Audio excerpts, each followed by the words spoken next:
Thank you. We have some time for the question and answers. So please, Prof.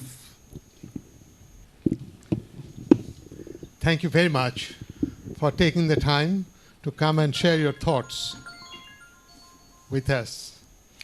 I've got only two questions. First, why should a small think tank in Singapore be talking about Nepal's devastating earthquake? Second, we have heard about it before. So what is new in what we have heard today? Let me elaborate. Yeah. Since you are from Nepal, here is a story from Nepal. Small man Tenzing and big man Hillary climbed the Everest. Incidentally, our two speakers are JNU people. I'm ex-JNU myself, so I allow myself a few liberties. So Tenzing and Hillary climbed the Everest, and they are asked, why did you climb the Everest? Tenzing never said very much. He said nothing. Hillary said, well, because it was there. So, yeah, but can we say, why are we talking about it? Because it happened. It's actually a question not so much to you as to us. In this think tank, we have a work plan. The question then is, does this topic belong to our work plan? And you know who should answer that question? I should be the one to answer the question, because we have a mechanism here. When the proposal for a talk comes, I'm the one who has to clear. And when I clear it, I ask myself, what is there up for grabs by the way of knowledge that this topic offers us? So let's all join together and answer this question. Why are we talking about it? What is new in it for us? To give you one conjecture as to what is new, and then I'll come to the second one. This institute organizes its work plan around three clear ideas: democracy, diplomacy, and development. If you start with the last first, development is getting from poverty to plenty, authoritarian governments to egalitarian governments, and so on. So how do you get from here to there? One way is transaction, power sharing, dialogue, negotiation among people. These are various forms of democracy that we know. The other one is to replace relationship between countries which are warlike with peace-like negotiations. So, does this disaster open a window through which we can look at politics, economy, and diplomacy in Nepal, of Nepal with other countries, and what have we learned? The second question to you is to you. It is wonderful that Nepal is being talked about, not by good people from Norway and New Zealand, but by the Nepalese. Two intellectuals who come from that society, whose inner world is intensely Nepalese, and the knowledge which is packed into that inner world is being articulated using models and methods and language of other people. So that is where the value added lies. Now let me tell you what I've got from you today. First, you are saying a disaster does not just kill people or buildings, it also kills government. From time to time, I hear a refrain, there is no government. Now, who should produce government in Nepal? Should it be the United Nations? No. So that's a deep question with regard to the political structure and process of Nepal. Second, is the disaster only a disaster, but also an opportunity? The opportunity is either we junk everything and bring in knowledge, modernity from outside, or we look at the evolution of knowledge from within and ask ourselves what is still useful, what can be reused. Now, that's where I find what you say is magical, but because you have not said it clearly enough, I have not understood it. Older buildings stand, new buildings fall. Does it mean all that is old is good? Then, what is the whole point behind scientific progress? Don't we know that Japan, which is chronically affected by earthquakes, has developed buildings which are much more resistant? Now, that's modern knowledge. Should we not look at it at all? So, if reuse is important, when is reuse good? When is reuse merely patriotism or cussedness rather than a critical openness towards knowledge? I'll stop here. Thank you very much again for joining us.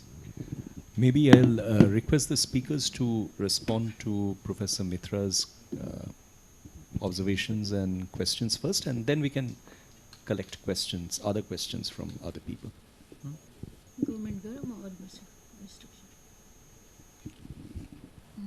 Thank you, Professor. Thank you. Yeah, I want to respond to you. Are the world structure goods? Yeah, but actually we are interested to share our experience here. Is that yeah, obviously all the structure are not new in village because the village is really world settlements. And there are three kind of structure we can find. One is the world, very world. Another is the historical. And the world and historical structures should be re-innovated time and again to make them sustainable. But unfortunately, we never try to do so. In that case, we can see either and another thing is that I told you there are three kind of structure. World one, I told historical one. I told this is the second. Then technically poor structure also we could find there. Because why I am saying technically poor structure, I mean that yeah, there are some buildings constructed using the modern technology and modern model made by cement and the steel and rod. But in village there is no road connectivity good. Then obviously good materials having good quality couldn't reach there. Then technically also they couldn't consult a good engineer. And while building structure, they couldn't consult the good engineers. So they borrow the knowledge from city. They try to copy, but they didn't follow the system. So by this fault means the most of the so-called modern houses in village got collapsed. But unfortunately, the thing is that if there are world structure collapse, then traditional structure collapse. The traditional and world structure were built by the villagers themselves, and they use their skill and tools to building. Then similarly, they use their same tools and technique to rescue the people. They have such kind of knowledge, local knowledge. Obviously, but unfortunately, if there is a house made by poor mechanism, the house were very weak, and then while they collapsed, they had no such kind of knowledge to rescue, and they had no such kinds of tools and things to rescue people, because how they could rescue from the big houses and made by cement and rod and so many things, pillar. How could they get the people die even in the structure? So yes, Uddhav shared earlier, the women who was trapped by the pillars, was crying and requesting people, saying that please save me, please save me. But after 1.5 years of such things, she should die because nobody could help her. Her husband was weeping nearby her, but he could not do anything. Ultimately, she could die because the person had no any mechanism in village available to rescue her, because for that there should be good road to go the villager, but it was not possible there. Then people had no knowledge to rescue from such kind of huge structure. This is the thing. So in that context, just we preferring to rebuild the village by using their own skill and knowledge. And another thing is that we refer generally to use the local skill and material also, because if we talk about the capacity of the villager, then they can't afford to build the modern structure because they have no enough money to build to make the building. So they can use their own available material like wood. They have jungle, personal jungle, and they have the community forestry also. They can get wood from there, and there is soil obviously available, good soil which they are using for a long. Then they have stone also. They have other kind of woods like bamboo and other things. They can build using such kind of local resources and material. For that, they should not pay more. This is another thing. And third, we have a culture to exchange our labor. If one person has shortage of labor and he or she has a plan to build a home, another person from the village can help her, then he can get back the labor in next work. So this is the culture there. Then building a home is not a very big deal with for them, because they have a kind of cooperative relationship between the neighbor members and the neighbor to neighbor. So this is another things. In the governmental part, as you told, yeah, obviously the government of Nepal's government and our government, it will not be formed by United Nations and others. Obviously, we are facing the political deadlock for a long. We can see even after 1990, we have no political stability. Still, we are facing the same situation. Then, because of that case also, the government has no much attention to the earthquake victims. Because as a whole nation is in crisis. So it is for government, actually at that time while there was an earthquake, government also was serious, people also were serious. But after slowly all are going to forget the episode for them. This is a kind of episode. Even now, today we have a new Prime Minister. Yesterday there was an election for Prime Minister. But the agenda of reconstruction or rebuilding is quite, but is not in the priority, because they have other priority issues. So this is the situation. For that, yeah, we are really somehow unlucky also, but we are hopeful because we have the tool society of resilience. We have such kind of culture. People also are not much hopeful to the government, so that from the next day they started getting rest of the material out from the collapsed house. Then started to build for their temporary houses, as Uddhav saw you in the photograph. Thank you.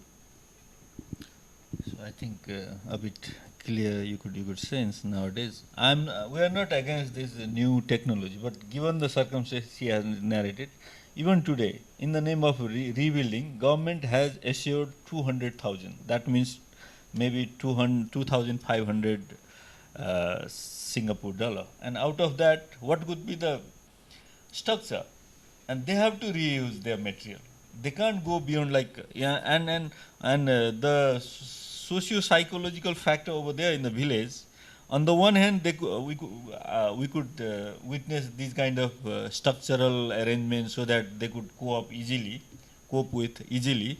On the other, obviously, they also have this very psychological social construct that, oh, my house was damaged because it was traditionally made. If I had a modern house, I could have it. But whether it is possible for them, and if we continue with this slogan, then I think we have to end up with more migration and etc. So how to have this village lively? That is also sort of question. That is why I think that is very important for us, just to find out, as you refer to, the strength of the village. For example, locally available resource, local skill. For example, she has narrated, if we follow this traditional thing, at least we can find labor, mazdoor over there in the locality. If not, then we have to depend on labor as well. And this is also another question. That is why we are not, I'm not saying that we are against modernity, because modernity is there, scientific knowledge is there, but we have to take a look of this ground reality as well. That is what was the answer for, I think. Thank you. Just Sure. pop up. Since mostly my researchers are present today, I'll take this opportunity to clarify a point. I seriously believe that intellectuals of South Asia carry a double responsibility to their own societies and to knowledge. Knowledge does not have geographic boundaries, and its own societies are this woman who is crying for help and who will die. Yeah. So both pictures are important for us. So I would like to say that an intellectual from South Asia should be able to talk about their own societies in terms of us as well as they, us Nepalese and those Nepalese. This duality is very important for intellectuals of South Asia. I say this with the knowledge that the Institute of South Asian Studies, among other things, also takes a responsibility for training.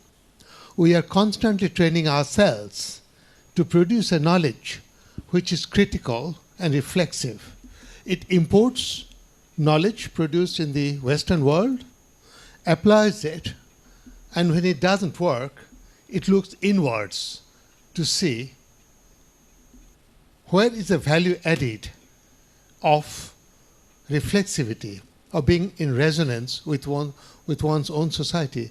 Please remember that resilience can be a good thing. Resilience can also be a bad thing. Yes, true. When resilience is creative and capable coping, it's a good thing. Right. But resilience can also be a bad thing when it simply reflects very low expectations. If chalta hai is what it's about, there is nothing much to talk about. Anyway. Chairman, Thank you. No, thank you, Prof. Mitra. I think Dr. Chaudhary has... Thank you, Chair. Yeah.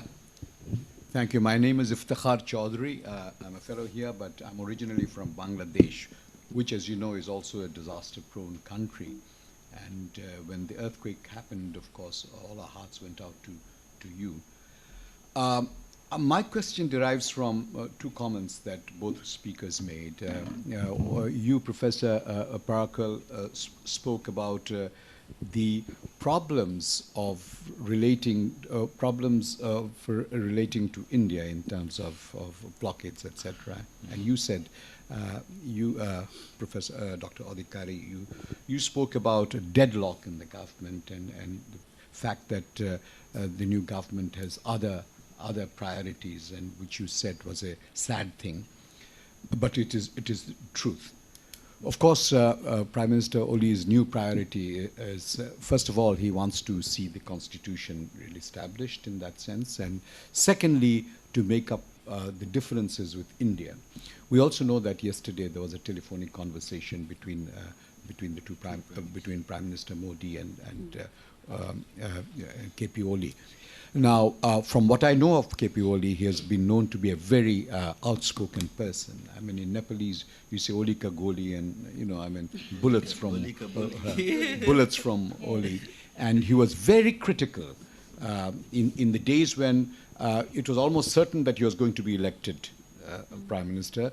Were very critical of the blockade issue and the non-acceptance by the Indian system of the constitution.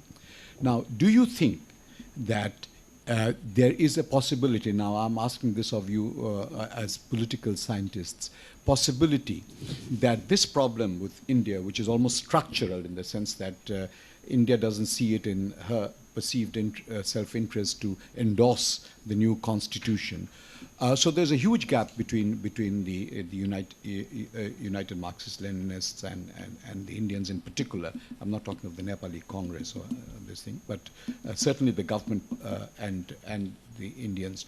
Do you think this problem is likely to be resolved soon? And what will be the impact on Nepal-India relations and Nepal's development, prospects in general, and the earthquake rehabilitation in particular? Thank you. Thank you, sir. It seems you are quite updated about Nepal affairs because you could narrate Oli's Goli itself. So, yeah, you are right in a way. For example, there were a couple of we could sense couple of grievances of Indian state about this recent development in Nepal, and that is why even if India never acknowledged formally, saying it is stopping this. I mean, it is official blockade, but in fact we witness this, and there are a couple of factors. Number one. Even if they, I mean, before this blockade started, Indian external ministry issued an alarming statement saying that there is a complaint from our these transport companies. That means because we had a similar case in 1899 as well, 1989 as well, similar kind of blockade. That is why in Nepal once MEA, Ministry of External Affairs issued that very statement, we were prepared that there would be blockade. That is why Indian state itself gave that signal before that blockade started, number one. Number two, for a couple of days, even ambassador and even MEA is saying, no, we'll lift this blockade. Even if it was not officially declared blockade, they are officially acknowledging this, saying that we'll lift it, wait. Once this situation is okay, we'll lift it. That is what, for example, today morning also, this Indian ambassador went to meet newly elected Prime Minister and said that this will be lifted quite soon. So, in a way, it is official lift of unofficial blockade kind of thing. That is why, we, at least for outsider, it is very difficult because it has not said anything, and couple of vehicles are coming, and those vehicles are coming which are in the which were there in queue. They were with petroleum and etc. before this blockade started, but they were holding over there. So they are coming. That is why it is not officially total kind of blockade, but couple of events tells us that it is there is something done by Indian state. For example, Indian Oil Corporation won't fill this petrol up to new tanker which are going and asking for, even if Nepal Oil Corporation and Indian Oil Corporation have business treaty.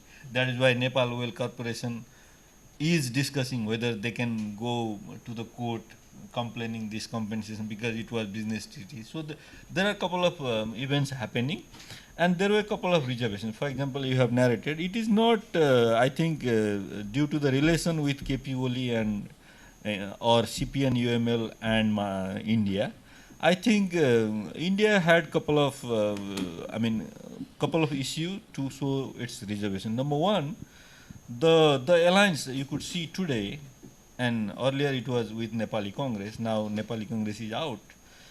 This alliance, once it is formed, and just while we're discussing about this earthquake rebuilding process, this alliance emerged, and for that India see China's hand behind. Because it's the Maoists. Yeah, Maoist and UML, they were generally not together for a couple of years, and once it see, and before that also it tried to, it had sense that Maoist with Prachanda went to one city in a different pretext, and from there he was taken to Beijing to meet high level this thing. Everything was being monitored by India, and that was major, I think, grievances. And out of that also, I think in Nepal, this Modi ji, once he become prime minister, I think in Nepal this pro-Hindu faction was quite happy, because they were feeling like initially they could go for Hindu to retain this Hinduism as state religion, and eventually they could bring this monarchy also back. That was Nepali Hindu mindset once Modi ji was there. And obviously I think within this BJP party, maybe couple of maybe small faction or maybe big faction, I don't know, they were also having this very sentiment to establish this Hinduism again and monarchy again in Nepal. I think in that also, I think Nepali leaders were in a way suggested by Indian establishment at least to be silent on that very issue of religion. They should not mention the secularism and etc. I think it was almost agreed by Nepali leadership, and eventually they couldn't go with this very promise also. That is why I think Modi ji also took these issues in a emotional manner. Oh, you people said time and again said so, but you didn't implement even this small thing. I think that was kind of emotional part. I don't know whether it is good for Prime Minister like Modi to be emotional, because politics has its own complication, and one can't uh, do everything, because in Nepal also we had very jumbo house, 601 members, and 31 parties, and everyone was elected. I think this is the fault of this Constituent Assembly, I think, election also, because everyone feel like I am also elected. My agenda should be there in the Constitution. And you must be knowing we have this secular sentiment, very strong secular sentiment as well, because most of the ethnic communities, they are comprising 37% population. They were for secularism. That is why I think even if leaders in one-to-one meeting promise something, but they couldn't materialize. That is why I think Modi ji should not be that much emotional, and more than that, as I mentioned, he was having very heroic image along with his visit, because it happened after 17 years, and he tried to be touched by Nepalis, because while he was speaking in the parliament, and he went even beyond his security and to shake hand with commoner Nepalis. That is how he built image in Nepal last year while he visited Nepal, and lot many other initiatives. For example, border problem, border issue. They were taking initiative to resolve this and that. So this heroic image, I think he is destroying along with this unofficial blockade. So, but your query maybe she can answer. But I personally don't think that.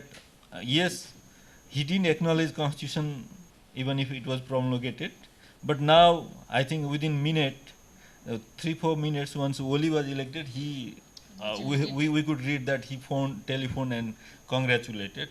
But I think in that also, I think he felt like, oh no, if we are late, then maybe this sentiment would further develop its relation with China. That is how I think he tried to do something. But I don't know how easy is it, because as I told you, we are having very difficult situation, and it will have a very strong impact on this rebuilding process as well. And sir, as sir said, yes, resilience is negative. But what to do?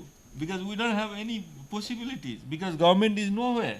And rural people never saw this government. Governance is for them far away, always. That is why whatever resource they have, they try to have a small, for example, many, you could see in the village, they were having very congested building, but they go outside, started playing cards, they are happy in a way.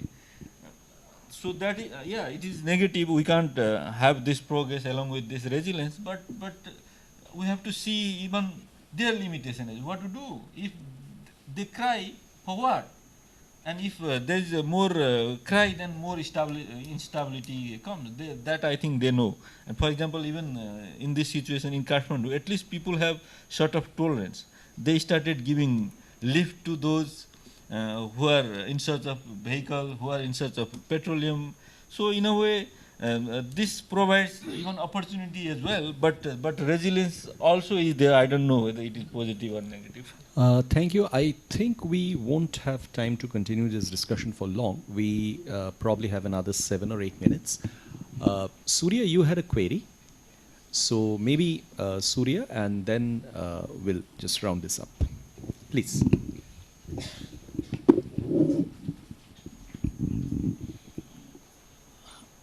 I'm Surya from this Institute, ISAS. I just wanted to know what is the issue about the Madhesis, and why don't you speak about that issue as well in the Indian context? I mean, is that not an issue? And secondly, if there is no governance, even after all the constitutional proclamation and all that, do you foresee the possibility of some more insurgencies emerging in Nepal? You know, it could be a Maoist kind of insurgency, or could it be, say, from the disaffected sections, those who are disaffected by the constitution today? Thank you. A question about the earthquake as well. Go ahead. Go ahead. Just very quickly. 2 quick questions, if I may. It's now about 6 months since we've had the earthquake. There's no government on the planet which can effectively cope up with a disaster of this sort. Even the United States has messed up with the cyclone. Japan had serious problems, though they're best equipped. Nevertheless, the international community has a huge body of experience, you know, from the tsunami, from the earthquake in Pakistan, which was in a very similar terrain and similar set of problems as well. Could you talk about, is there any prioritizing, or, you know, with the coordinating agency about what needs to be addressed first, and this collective, this body of wisdom that we have, to what extent that's being brought to bear on the reconstruction? And the second question related to what you said about the resilience of the people. One of the observations in Aceh and also in parts of Sri Lanka was an incredibly therapeutic and galvanizing effort was just starting off primary schools again. You know, it could be under a sheet, on a sheet of, under a tent, out in the open, and people found just the sound of children playing and sometimes singing, you know, made them get out of the sense of misery and fatalism, and, you know, if not for ourselves, we've got to do it for the children. And the second thing was also, you know, the people who are trying to get back to a sense of semblance of normalcy, just pulling out a cloth on the street side and selling basic goods like, you know, tea, the daily stuff that you need, which has been completely disrupted. And that provided some help in getting back, again, a sense of semblancy. I wanted to ask you about your observations, since you've been out in the countryside and visited. Do you observe these sort of developments out in the countryside, and what else is it? It's now, it's almost 6 months since the earthquake. Thank you. Could just wrap up some of your responses to questions in 5 minutes. Yeah. Then we can continue the conversation.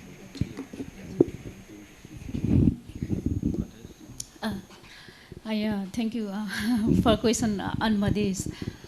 Yeah, actually, we were focused our talk on earthquake, so we didn't deal with Madhes because Madhes is not affected by earthquake. This is the thing. If now we are talking about more, so yeah, obviously we should deal.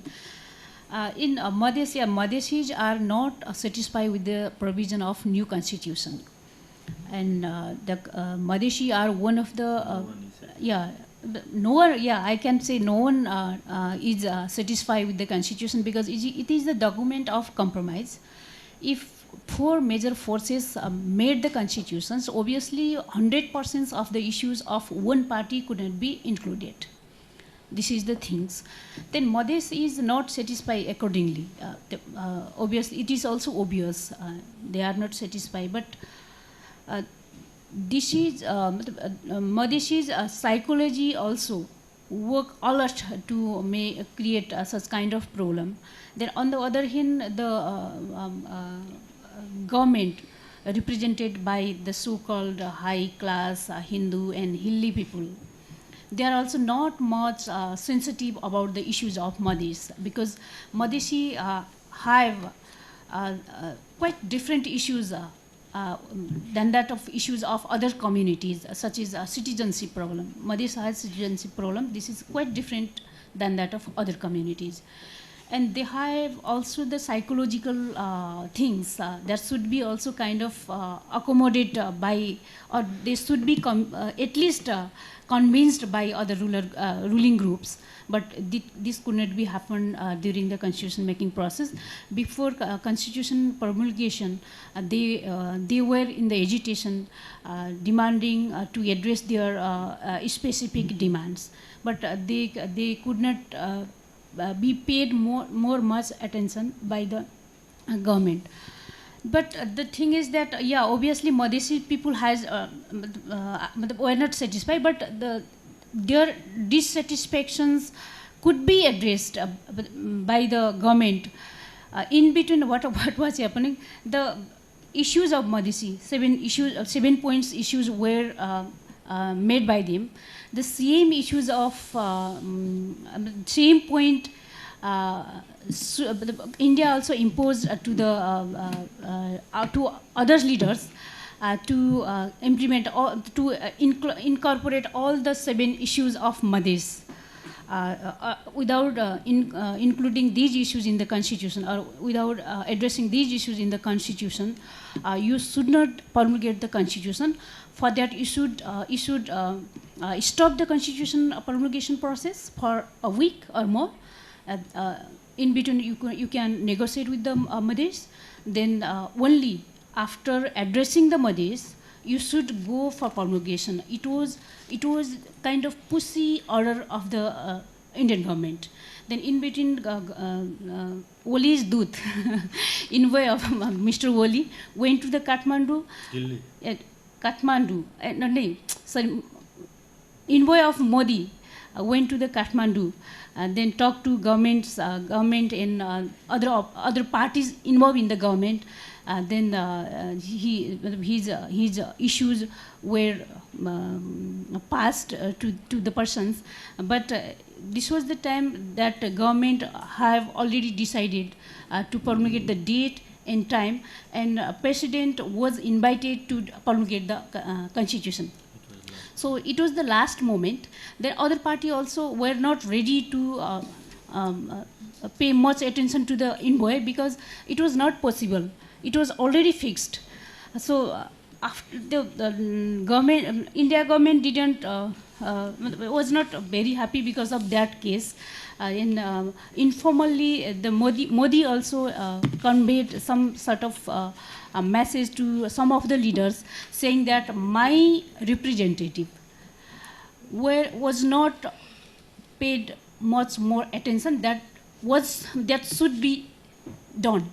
This was the grievances before promulgations of the constitutions, and after then, while constitution was promulgated, then government of India just noticed it, and it didn't congratulate. Even it didn't express the happiness. It didn't share such kind of happiness. And this was the things. So now what is happening there is that, yeah, Madhes have issues, but the issues of Madhes are not of Madhes issues. It is of India's issues. This is the public perception actually this is not the reality. Issues of Madhes are Madhesi's issues, but while it took by the India, then public perception converted into like that. They feel that the issues of Madhes is India's issues, and India is playing or bargaining with the Nepali rulers through Madhes.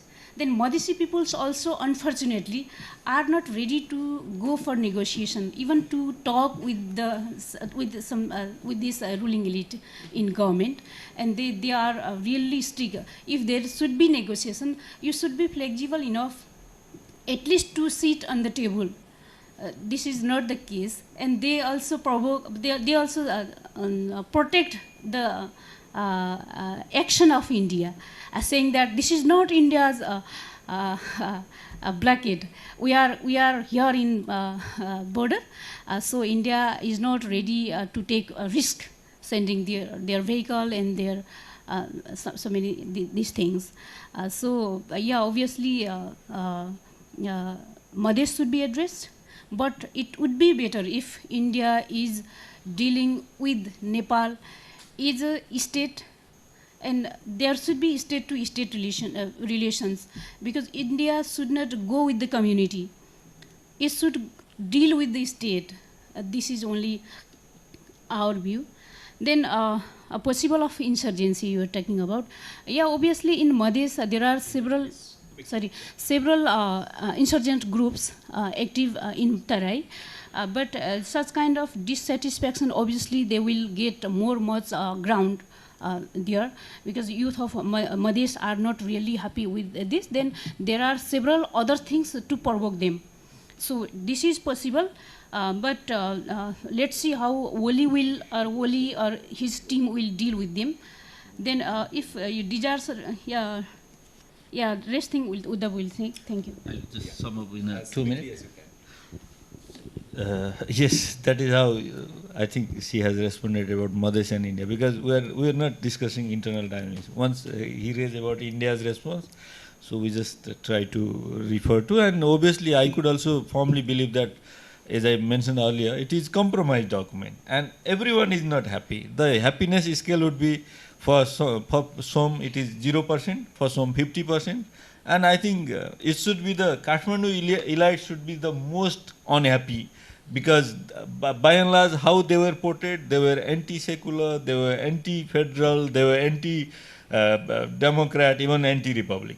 What they got? Nothing. If you follow this concept, it has assured federalism, it has assured inclusiveness. For example, Nepal is only the country in South Asia to assure 33% reservation for upper level of the elected body, member of parliament from women, and vice versa. For others also there is reservation policy guaranteed, bureaucracy. Obviously, we try to copy Indian reservation system as well.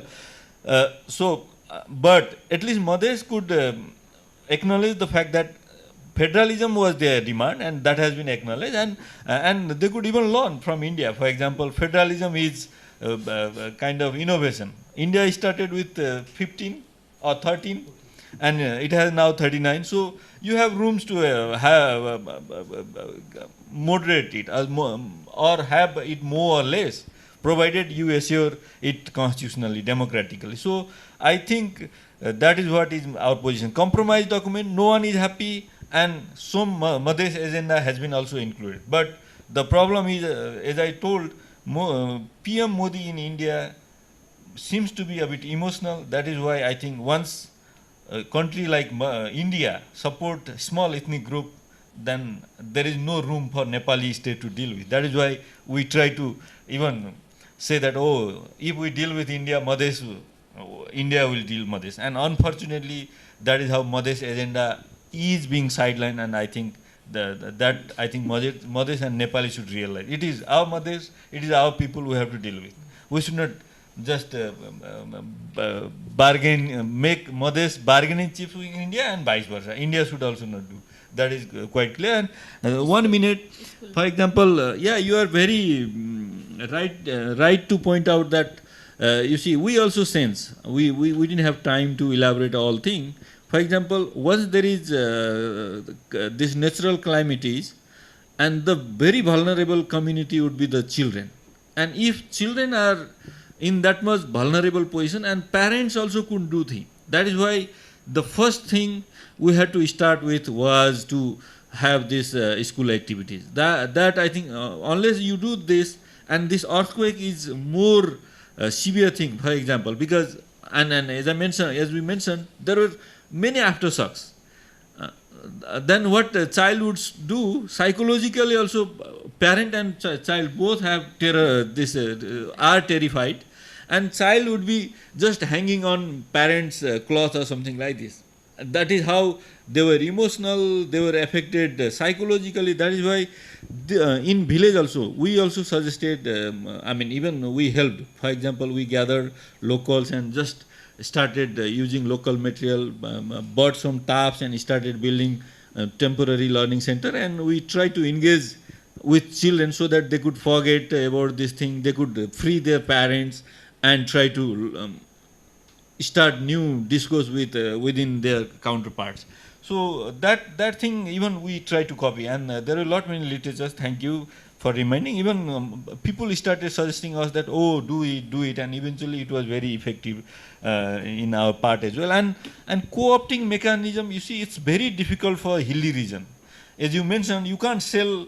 There's no customer at all if you start selling some BD and etc. The geographical terrain and the spread kind of village we have, and as I told you, the very perception is we have to have house, and that has to be strong and earthquake resistant. That is why instead of engaging with small activities you have narrated, my youth and even family are supporting this youth to just flee from the country, earn more money from outside, and we can have this lovely house and lovely life. That is very dangerous phenomenon we could see, but you are right in a way. Thank you so much. Thank you very much. I think it will be possible to continue this conversation even after this seminar ends over tea, and we can always go to the lounge and have some refreshments over there. Thank you for being with us. Thank you for taking the trouble of delivering this seminar here. And as a token of our appreciation, these are quite heavy books, but I can assure you these are also heavy from an intellectual perspective. And they will not only add to the checked-in baggage, they will add to the body of knowledge as well. So there is one bunch for each of you. Thank you. Yeah. Lastly, I could acknowledge that this very topic is also new, though we started to be engaged with in a different capacity, but academically it is new for us. That is why I don't know whether we could fulfill your expectation, but thank you for being here and thank you for inviting us. Be happy and proud.